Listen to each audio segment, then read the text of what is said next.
Assalamualaikum saudaraku yang beriman. Pada kesempatan kali ini saya ingin membahas tentang 10 pedang sahabat Nabi Muhammad yang paling ditakuti oleh kaum musyrikin. Maka sebelum itu jangan lupa subscribe dan tekan lonceng supaya tidak melewatkan notifikasi dari channel saya selanjutnya. Saudara yang beriman, berikut adalah daftar 10 pedang Islam yang terkenal dan paling ditakuti oleh kaum musyrikin, lengkap dengan sejarahnya. 1. Zulfikar. Zulfikar adalah pedang legendaris yang dimiliki oleh Nabi Muhammad, dan kemudian diwariskan kepada Ali bin Abi Thalib.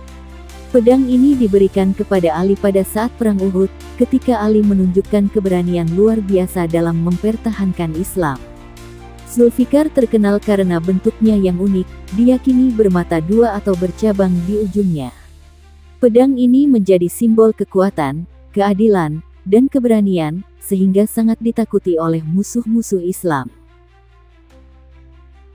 2. Al-Maktur. Al-Maktur adalah pedang pertama Nabi Muhammad, yang diwarisi dari ayahnya, Abdullah. Pedang ini dibawa oleh Nabi Muhammad, ketika melakukan hijrah dari Mekah ke Madinah. Al-Maktur digunakan dalam beberapa pertempuran awal, termasuk Perang Badar. Pedang ini melambangkan keberanian Nabi Muhammad dalam memulai perjuangan menegakkan Islam. 3. Al-Rasub. Al-Rasub adalah salah satu pedang Nabi Muhammad yang terkenal, meskipun tidak banyak digunakan dalam pertempuran besar. Pedang ini sering dijadikan simbol kekuatan fisik dan spiritual Nabi Muhammad. Pedang ini disimpan sebagai warisan dan menjadi tanda kehormatan di kalangan umat Islam. 4. Du'al-Wisah.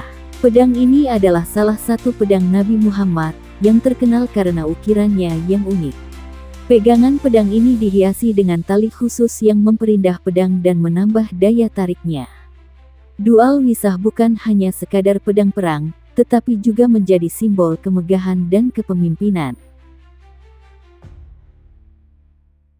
5. Had. Had adalah pedang yang digunakan oleh Nabi Muhammad dalam beberapa pertempuran besar. Pedang ini terkenal karena kekuatan dan daya tahannya, serta kemampuannya untuk menebas musuh dengan mudah. Had sering kali disebut dalam kisah-kisah kepahlawanan Nabi Muhammad dan sahabat dalam menghadapi kaum musyrikin. 6. Al-Qadib. Al-Qadib adalah pedang milik Nabi Muhammad, yang lebih ringan dibandingkan pedang-pedang lainnya. Meskipun jarang digunakan dalam pertempuran, pedang ini sering dibawa Nabi dalam kegiatan sehari-hari sebagai simbol kehormatan dan perlindungan. Al-Qadib melambangkan keteguhan dan kesiapan untuk selalu mempertahankan agama. 7. Qoli.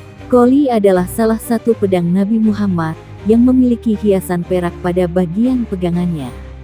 Pedang ini memiliki keindahan yang menonjol, dan sangat dihormati oleh umat Islam.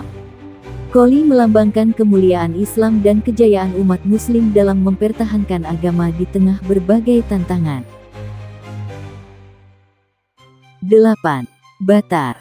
Batar adalah pedang yang juga dikenal sebagai pedang para nabi. Menurut sejarah, pedang ini awalnya adalah warisan dari Nabi Daud, dan dimiliki oleh Nabi Muhammad. Pedang ini melambangkan hubungan spiritual antara para nabi dan dianggap memiliki kekuatan istimewa. Batar diyakini membawa semangat perjuangan dari para nabi sebelumnya dalam menegakkan keadilan dan kebenaran. 9. Al-Adb. Al-Adb adalah pedang yang diberikan oleh Nabi Muhammad kepada sahabatnya, Abu Dujanah, pada Perang Uhud. Dalam pertempuran ini, Abu Dujanah menunjukkan keberanian yang luar biasa, hingga kaum musyrikin gentar melihatnya.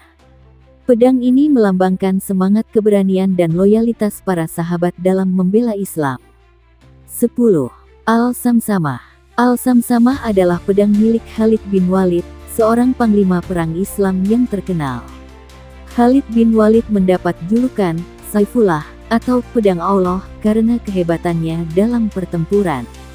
Al-Samsamah menjadi simbol kekuatan militer Islam dan ditakuti oleh musuh-musuhnya. Pedang ini terkenal di berbagai medan pertempuran yang dipimpin oleh Khalid bin Walid, di mana ia berhasil mengalahkan musuh dengan kecakapan militernya. Pedang-pedang ini bukan hanya senjata, tetapi juga simbol-simbol keberanian, keadilan, dan dedikasi para pemimpin Islam dalam menegakkan agama dan melawan penindasan.